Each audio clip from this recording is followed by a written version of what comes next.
What's going on, everybody? Aidan from Birds vs. Boys here, coming to you after the Eagles' disaster loss in Seattle. What's new? It's been happening for the past 2 decades of my life. Haven't won there since 2008. Everybody thought it would be a disaster, and it was. So let's get into it right away with the last quarter, with the final sequence of the game. The biggest storyline coming into this week was the coordinators.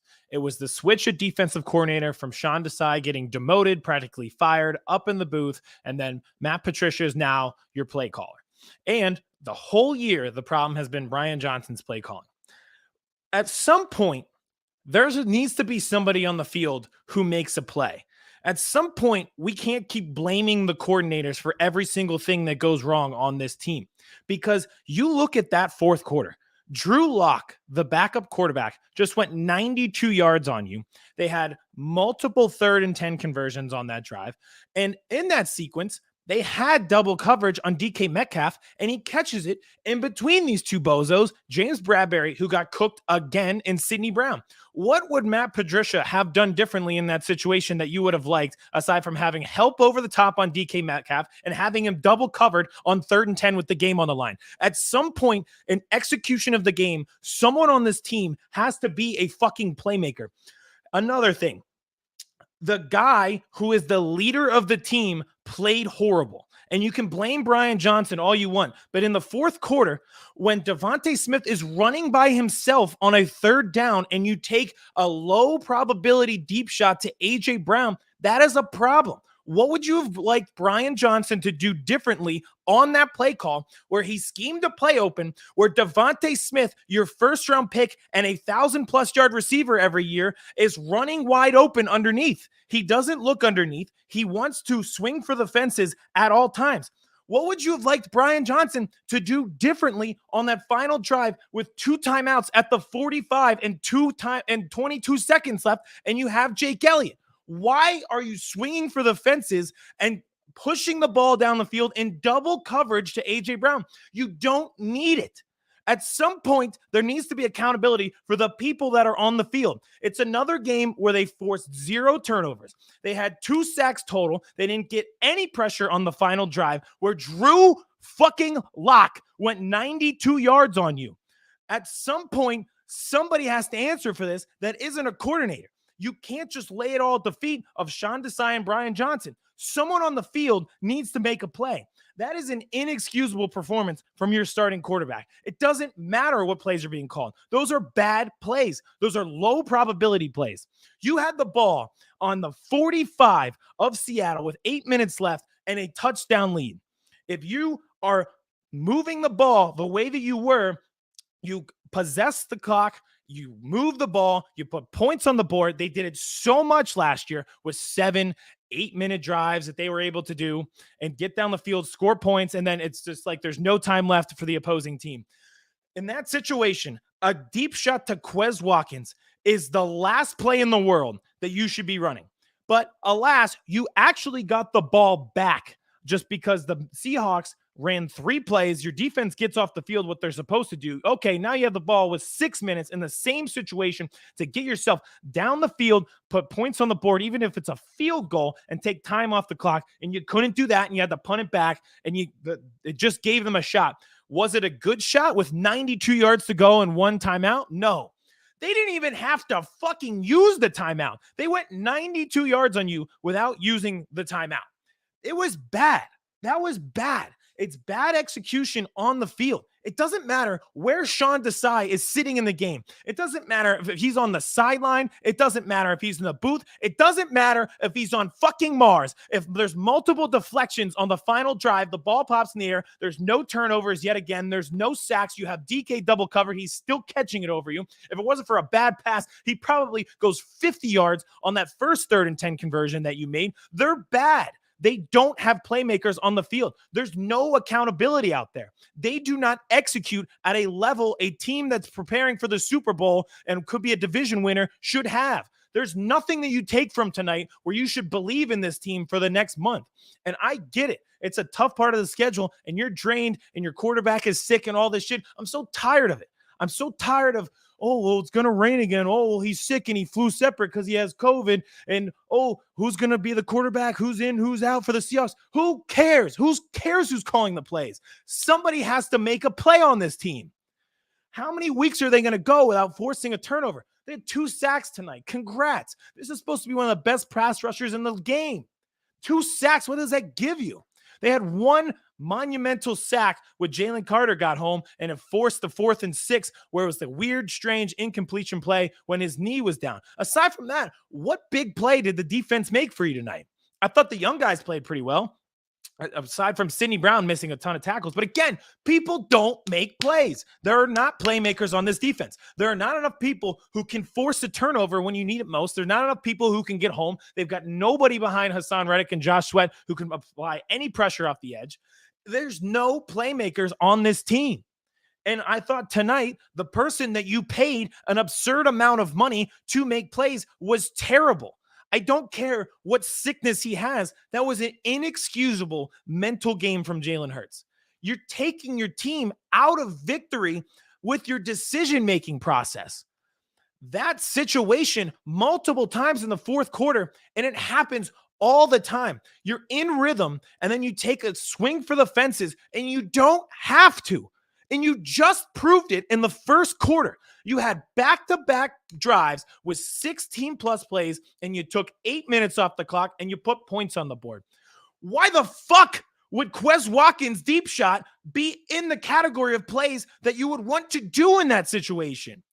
You don't need it. You're able to succeed without it. They are not functioning well mentally.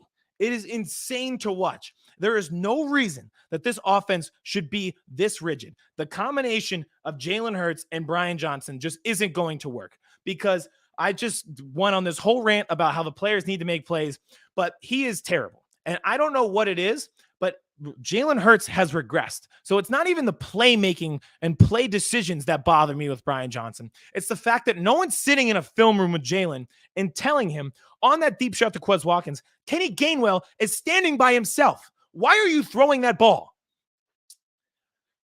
That bothers me way more than the plays ever would, because you have invested so much money in this guy to execute in these big moments, and he's not.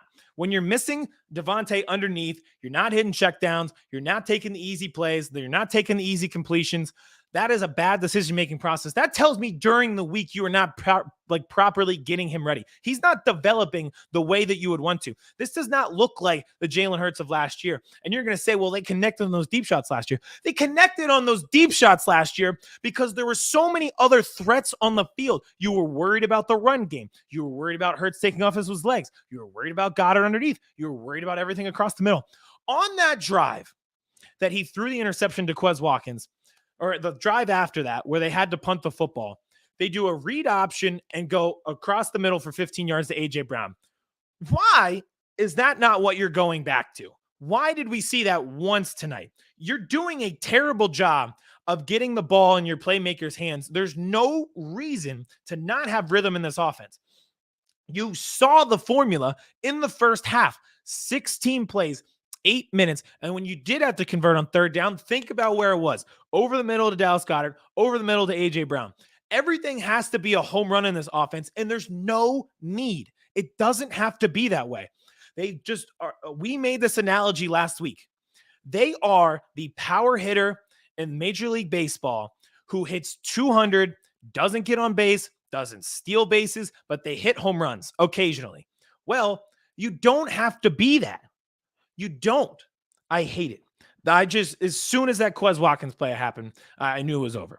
Let's talk about that, because it's pretty much where they lost the game. The Seahawks never even should have been in a position where they can go 92 yards down the field on you. You put your defense in a bad position. They didn't answer the bell. They were terrible. They didn't make enough plays tonight.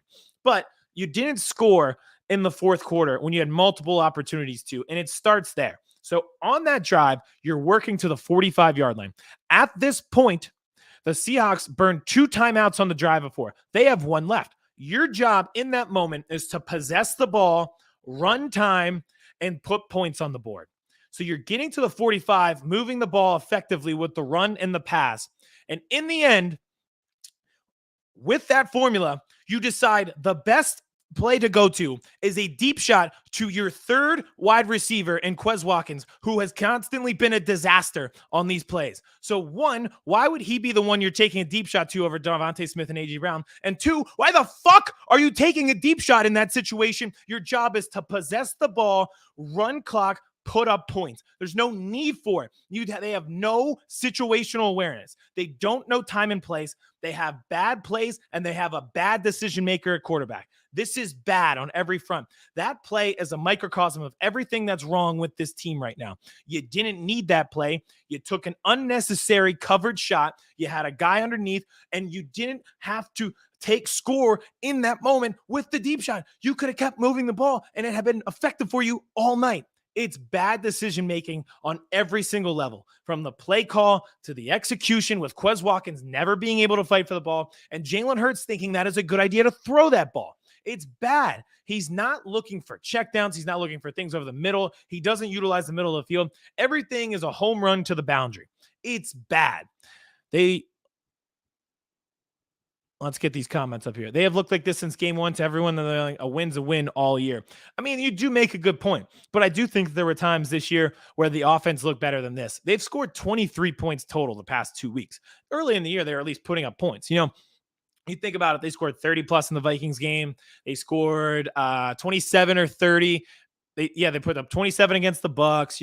They went on the road to the Rams. They put up 30 that game as well. They had that stretch there where A.J. Brown had 130 yards receiving in straight games. So there were moments where this offense looked better. This is not even a playoff offense at this point. Like what you're watching out there, 17 points tonight, no points in the fourth quarter. They scored 6 points last week. It hasn't been this bad all season. You are right, though, where it feels like it's the odds are balancing out. Whereas okay, the things went your way at the end of games earlier in this year, and now they're not. But they just didn't execute. Like they had 2 drives in the fourth quarter to run time, put points on the board, and they got nothing out of it. Let's see here.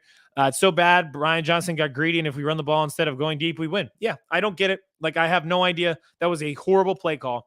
It's reason number 1. If he gets fired at the end of the year, if this team doesn't go anywhere, I'm pointing back to that play. Like that was the play where I'm like, you don't get it. Like you're never going to get it. You don't got it. And I know, even during that play, Jalen doesn't have to take the deep shot, but it's just bad on all fronts. Blame everybody because that was bad read by Jalen.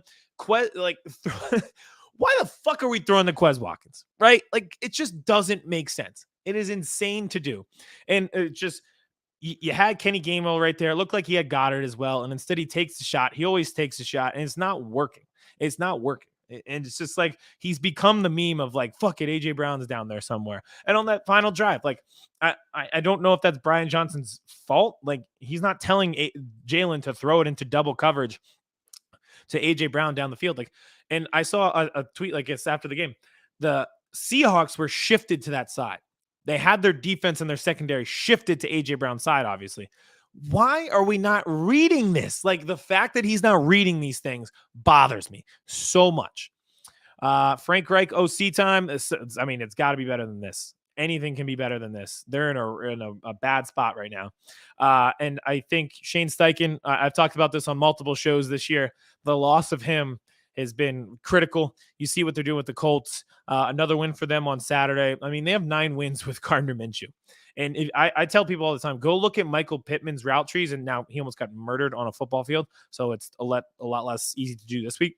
But go look at his route trees and compare them to Devontae's and AJ Brown's. The way they scheme him open and get the ball to their best player, and he's always got 11, 12 targets, and he's lining up in the slot, he's lining up outside, he's lining up on both sides. They have motion, all these different things. They did such a great job with that, and I think the loss of him is huge. So obviously Brian Johnson is not the answer. He is a brain dead moron. He should be gone at the end of the year.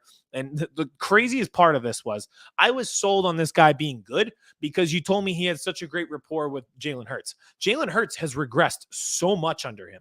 The decision-making process doesn't start and stop at the plays because it isn't just I hate the wide receiver screen where they try it on one side, then try it on the other side. Yeah, that's dumb, but it goes beyond that. Jalen Hurts is not reading defenses well during the play. That tells me, again, that the offensive coordinator is not preparing him well. So this great relationship and great chemistry that these guys have, well, I don't see it because he looked like Carson Wentz out there at the end of his regime here in Philly. I'd rather you throw to Julio over Quez.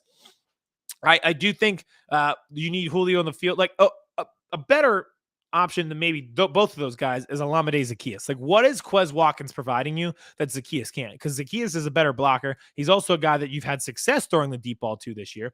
But again, why? Like, you don't have to throw a deep ball there to anybody on the field.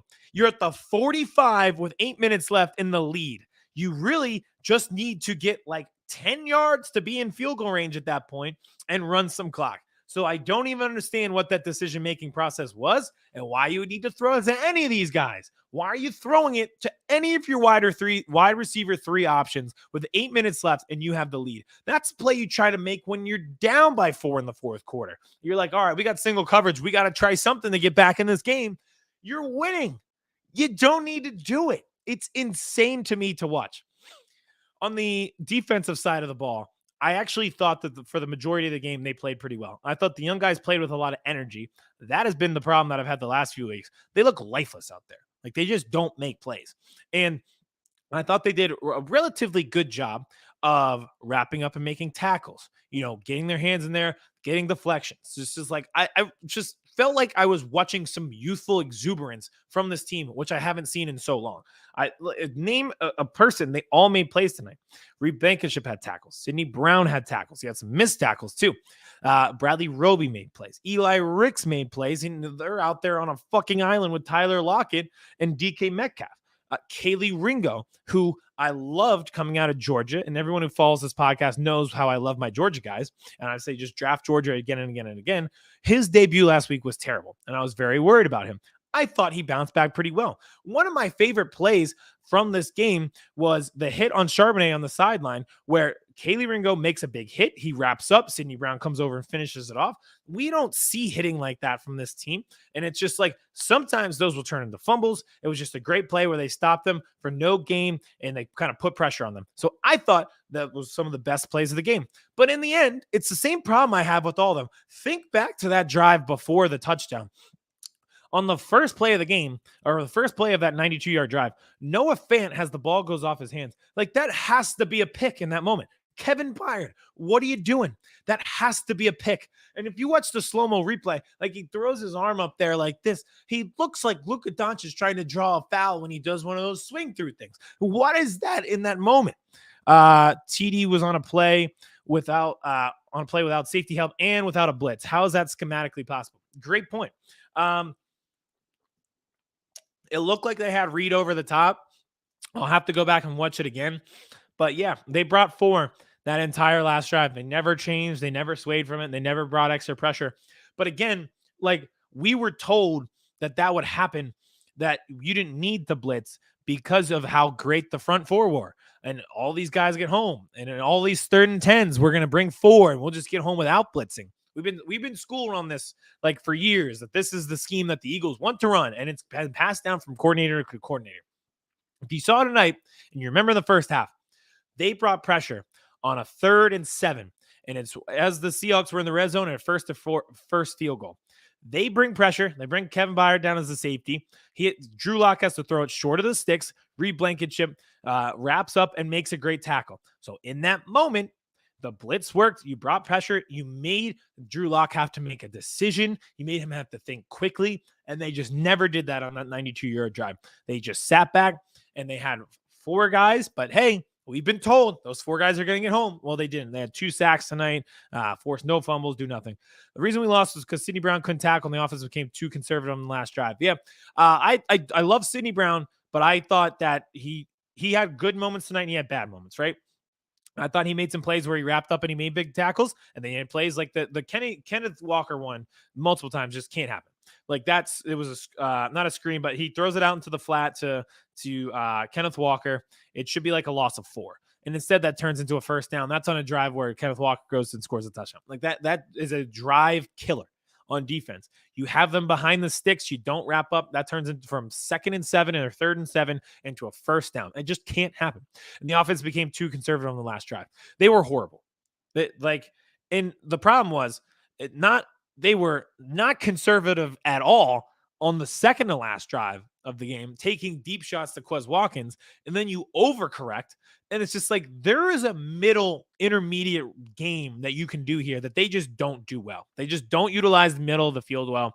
And that combination of Brian Johnson and Jalen Hurts just isn't going to work. Like they are brain dead.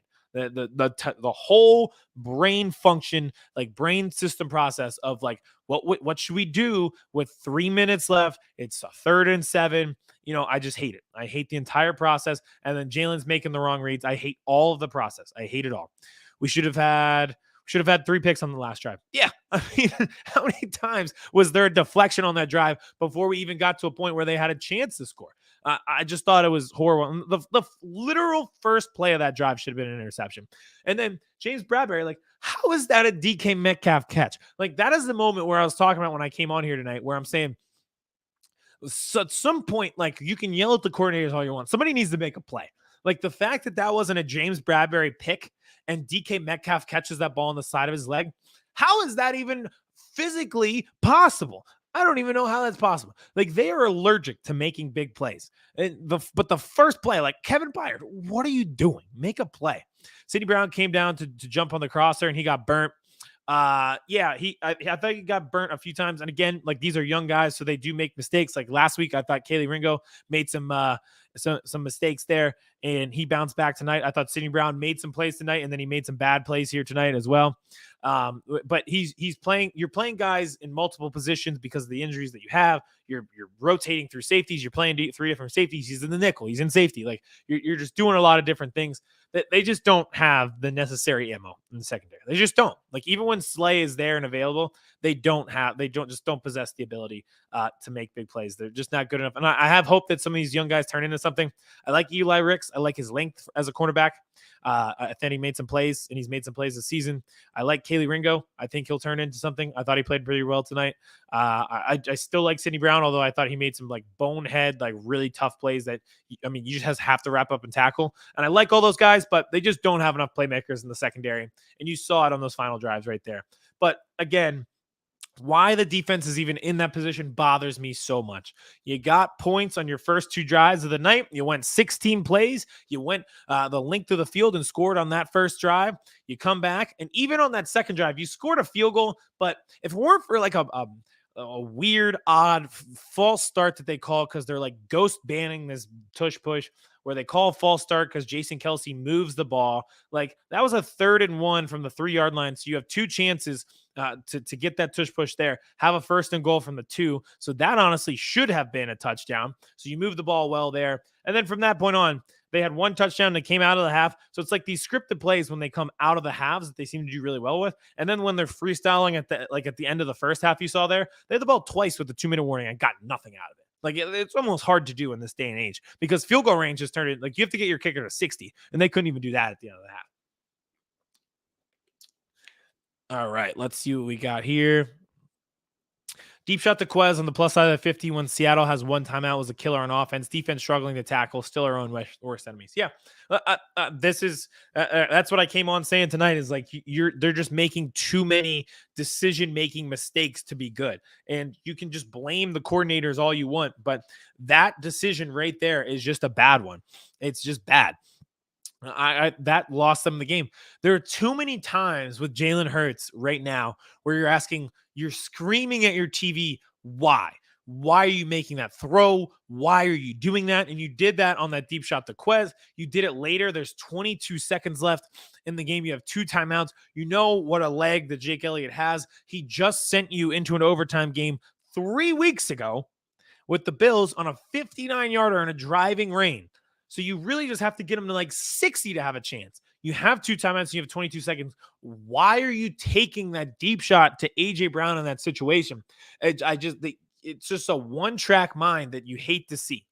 He's not processing well. That is my biggest complaint. Like we keep talking about, oh, I hate the plays. He's not processing well when he's on the field. It is not all Brian Johnson. Now, part of that is Brian Johnson needs to be able to help him out in that. But I hated he got outplayed by Drew Lock in the second half. There's just no way around it. He got outplayed by Drew Lock, and Drew Lock made some plays where it was just like, if you guys watched his interview after the game, I honestly felt good for the guy. I was sitting there like, we deserve to lose. Like, we weren't good enough to win, and he made the plays in crunch time. I was like happy for the guy. It's weird. I'm pissed at my team. I'm like, well, he deserved it, and he seems like a good guy. And then the interview that he had was like the raw emotion of sports, which is what you like to see. And I walked away, and I was like, well, if we're gonna play like assholes, then yeah, I kind of almost feel good for the guy. They made plays and we didn't. That's what it boils down to. But uh, yeah, going forward, they have a easier stretch. We've known this for quite some time. The last three games, you've got the Giants twice and Jonathan Gannon's Cardinals. Like, this isn't tough opponents, but I was sitting there as we were up 17-13. I'm saying to myself, like, there's nothing they've done tonight outside of that first drive where I'm like, I can point to this and say, I'm excited with where they're at. I saw some positives going forward that they're back on track. Even when they were winning in this game, it didn't feel like you were getting those. Like, the lack of execution in a 2-minute drive situation at the end of the first half, the decision-making process on the last two drives of the fourth quarter when you're trying to put the team away, the final drive where you have to get yourself in the field goal position to get yourself into overtime. That's not the way to do it. It never works when you take deep shots. People are going to give up everything underneath because they're scared of the deep shot, so they're going to play for that. It's just, I thought they were just bad in so many different forms and functions of this game that there's nothing I took from this where, like, they could win 56-0 against the Giants next week.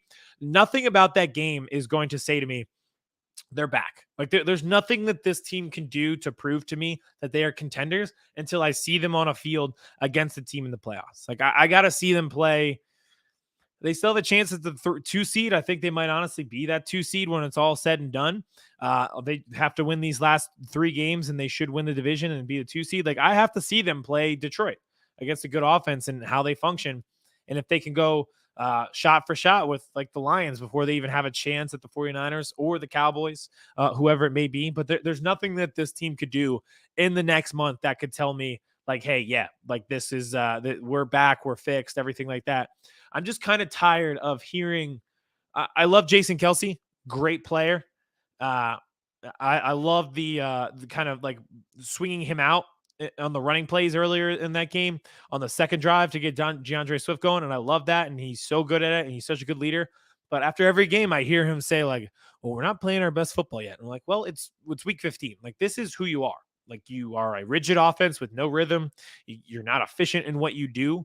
So it just is what it is at this point." And I'm just so tired. Like, Josh Sweat last week was out, and he was like, I'm so tired of saying almost. Like, we got to get home. Like, yeah, you almost got the Drew Lock a few times, but you didn't, and he went 92 yards on you. So I just can't keep doing the almost, oh, we're not playing our best football. There's nothing that you're going to show me against the Giants or the Cardinals that leads me to believe that you have fixed almost, and you are there now as an efficient, legitimate contender in the NFC. You do not look the part. You do not pass the eye test, and there's nothing you can do against a bad Giants team that is going to prove it to me. And I fucking knew it on this game. We'll go find the clip and post it out, but this game felt bad. Going into it, it felt bad. I kind of changed my tone on it going through the week because I was like, all right, it's a group of leaders who have been there before. So they're on this 2-game losing streak. It's been embarrassing. They've lacked pride. They've lacked fire. Maybe they'll come out there and show some spark and play inspired and get this win. But since May, since the schedule came out, where I saw the Seattle game, I was figuring loss, scheduled loss. Coming off a primetime game on Sunday night on the road, and then you go on the road again, and this turned into a primetime game as well. They don't win in Seattle. They haven't won in Seattle since 2008. I was 13 the last time they won in Seattle. I turned 29 over the weekend. It's been 16 years. They don't win in this place. They don't win against this team. It's been bad, and I've been worried about this game nonstop, and it kind of played out how you thought it would, where it's just a house of horrors for this team. And you're saying, like, oh, the gauntlet's over. The gauntlet's over. No, it is not. That is a team that was fighting in the Seahawks. They fight really well. You knew they were going to play hard. I'd say the crowd was into it, but there were a lot of Eagle fans there. It was a loud "Let's Go Eagles" chant and multiple times. There were roaring eruptions from our crowd during that game, but it just, everything about where this game was on the schedule felt like a loss, and it played out like that tonight. So it was a disaster. It was just a disaster on all fronts. I'm concerned. And I know everyone's going to be angry. It goes beyond just like anger at this point. I'm angry getting embarrassed. Like, last week I was angry because, like, you don't have heart. Like, you You played like you were like, I could just win the last 4 games and it won't matter if I lose this game. That's the energy that they showed last week. Tonight was a total just like mental lapse, lack of execution from a play calling and playmaker standpoint that leads me to believe that this team does not possess enough firepower on defense in terms of playmakers to get stuff done. And on offense, it is a glaring red flag to have this much talent and not be able to put points on the board in a crucial fourth quarter on the road. If everything works out in your favor, you're going to have to go on the road to San Francisco in an NFC championship and be put into the situations that you're in right now where you're not executing. What could you see from this team in the past 3 weeks that leads you to believe that in a fourth quarter of a tight game against a San Francisco 49ers team that's stacked, or a Lions team with a really good offense, or a Cowboys team that beat you a week ago, that you could handle this situation? That is what's more concerning to me. Last week, I was angry. I'm angry with the decision making tonight. I'm screaming at my television when they're taking deep shots at Quez Watkins, but now I'm beyond concerned because there's something is not clicking with these guys, and it is too late to figure it out. It was week 15. You are who you are, and it's not changing. We say it all the time. We love the fuck you drive in the fourth quarter where you know we're going to run it, and it's going to take 7 minutes off the clock, and you're not going to possess the ball again, and we're going to seal this win, and we're going to put points on the board. That is not happening. That hasn't happened. It didn't happen against the Jets. It didn't happen tonight. It has not been the same this season as it was last season. They lack that. They lack execution. They keep taking these deep shots even though they don't work. They are fundamentally flawed in too many areas to fix. They are not a contender, and there's nothing the next 3 weeks they can do against a Cardinals team that is purposely tanking and a Giants team that is trying to get their quarterbacks killed with their turnstile offensive line that is going to lead me to believe that the Eagles are going to run through 3 games in the NFC and then beat the Ravens in a Super Bowl. What are you seeing from this team? It goes beyond that. We just gave this guy and this little model to me $200 million. What have you seen from him lately that you're like, yeah, he's the guy? If this were Carson Wentz at the end of his era, those were the decisions that he was making that we were ripping to shreds. Why are you throwing those deep balls? Why are you trying to hit those home runs? What are you not seeing when you're taking those deep shots? It's exactly the same rhetoric we were saying at the end of the Carson Wentz era in Philadelphia. And now you're saying it with a guy who you've once again invested heavily in the quarterback position. I hate his decision-making process. They are bad.